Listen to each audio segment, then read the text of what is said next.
We're Group 4 and today we're presenting for class MN317, Negotiation and Dispute Resolution. We've chosen to present on Microsoft's negotiation with LinkedIn for their 2016 acquisition. In June 2016, Microsoft announced its intention to acquire LinkedIn, the world's largest professional network. The company had recently experienced a 19% yearly growth and had more than 433 members globally. The site was receiving 105 million unique visits per month and saw 101% yearly growth to more than 7 million job listings. Prior to this negotiation, Microsoft had undergone 230 acquisitions, meaning the company was an experienced negotiator. LinkedIn was an attractive acquisition prospect to Microsoft that would enable them to improve their revenue and competitive position, while also creating new horizons for their current services, such as Office Suite. The acquisition would allow them to reinvent themselves from a leading PC software maker to an entity that sells business technology services. It would also allow Microsoft to merge its existing cloud with the accompanying professional network of LinkedIn, creating a vibrant network bringing together a professional's information from their LinkedIn network and information created in Office 365. Microsoft also saw opportunities in lynda.com, a channel for training videos owned by LinkedIn. I'm now going to pass you over to Katie, who's going to go through the preparation phase with you. Thank you, Sarah. In terms of negotiating, literature suggests that 80% of the effort should go into the preparation of a negotiation in order to improve the likelihood of success. It's important to undergo self-assessment to understand what it is you want out of a negotiation. Within negotiations, under-aspiring can lead to the winner's curse. Some speculate that Microsoft may have suffered from the winner's curse here as they won against Salesforce, leading to speculations regarding the justification of the high premium paid. A BATNA should be formed in the preparation stage as this helps the negotiator to receive a bigger slice of the pie. Once formed, it is time sensitive as its value fluctuates due to market forces. Although we do not know the BATNA details of this negotiation, a lot of back and forth discussion occurred, thus exposing LinkedIn's BATNA to the possibility of deteriorating. In preparation for the negotiation, LinkedIn brought in legal counsel and investment bankers, allowing them to come to the table with accurate information from Microsoft. Due diligence calls took place as the negotiations began, also further confirming that the parties were prepared for the negotiation to commence. It is recommended for one to do research to understand other parties' interests within the negotiation. Therefore, when preparing to come to the table, it is likely Microsoft researched more about Salesforce to increase their chance of successfully competing against them.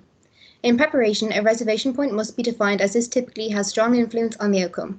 In this example, although it is unclear what LinkedIn's reservation point was, it is likely that when preparing to negotiate, they evaluated their alternatives and attempted to improve their BATNA against the offers available to them.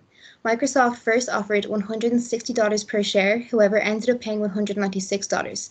Therefore, LinkedIn had likely prepared a reservation point closer to $200. I'll now pass you over to my teammate Fionn. Okay. Next, we'll look at the negotiation type. The negotiation between Microsoft and LinkedIn appears to be a distributive negotiation.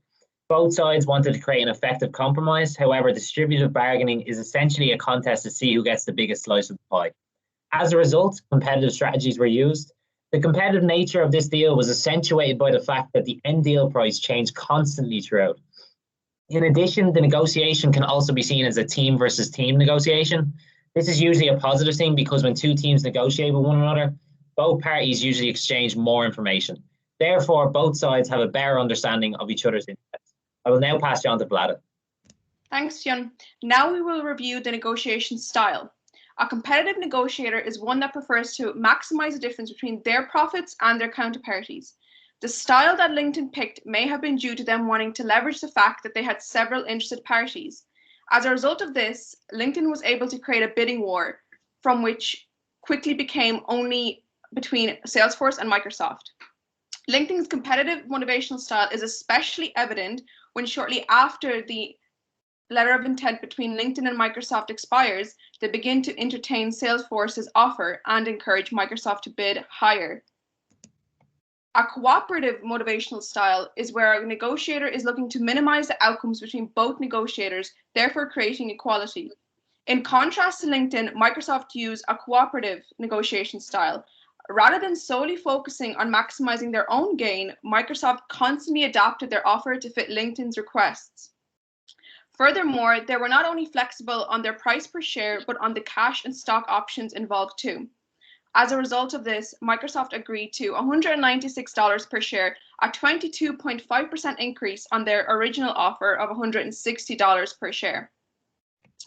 The motivational style clash by Thomson prevails when Microsoft begins to show signs of a competitive motivational style.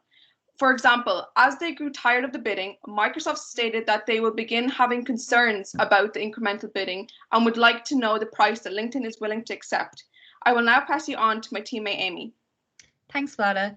Throughout the negotiation process with Microsoft and LinkedIn, it is clear that they both take an interest approach.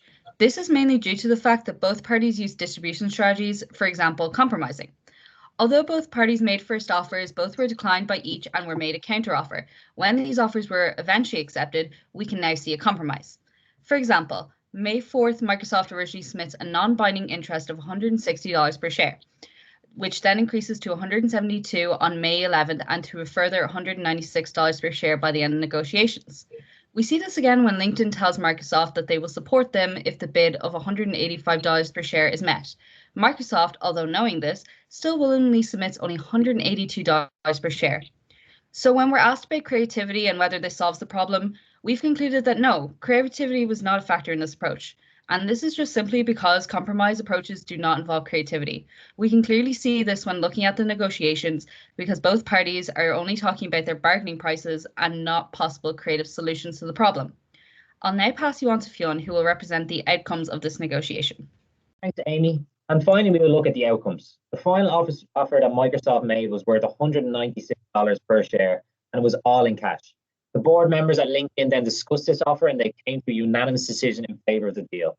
As a result, the deal was finalized. LinkedIn had to pay a termination fee of $725 million. Interestingly, though, Microsoft originally wanted a termination fee of $1 billion, but LinkedIn were able to negotiate the fee down to $725 million. After all loose ends were tied up, both parties involved released a full press release. For context, the $196 per share deal amounts to $26.2 billion US dollars. In fact, Microsoft's acquisition of LinkedIn was the largest in their organization's history.